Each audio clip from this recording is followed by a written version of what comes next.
విశాఖలోని oxygen towers వద్ద ఉద్రిక్తత వాతావరణం నెలకొంది. Flat owner Prasad Swiggy delivery boy Anil పై దాడికి పాల్పడ్డాడు. దీంతో డెలివరీ బాయ్స్ ఆక్సిజన్ టవర్స్ వద్ద ఆందోళనకు దిగారు. దాడి చేసిన అనిల్ పై చర్యలు తీసుకోవాలని డిమాండ్ చేశారు. పోలీసులు సంఘటనా స్థలానికి చేరుకొని వారిని అడ్డుకున్నారు. అనిల్ పై ఎస్సీ ఎస్టీ అట్రాసిటీ కేసును నమోదు చేశారు.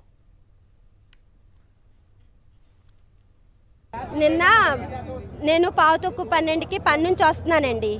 నేను ఇలా వస్తున్నానండి. వస్తుంటే మేము ఇక్కడ అవుట్ చేయించుకోవాలి. వెళ్ళేటప్పుడు వచ్చేటప్పుడు ఇన్ చేయించుకోవడం అవుట్ చేయించుకోవడం మేము చేసుకోవాలండి. అక్కడ ఒక అబ్బాయిని కొడుతుంటే నేను చూశాను కానీ పట్టించుకోకుండా వెళ్ళిపోయాను. బయటికి వెళ్ళిపోయాక ఒక 15 మంది ఆడవాళ్ళ దాకా ఉన్నారండి.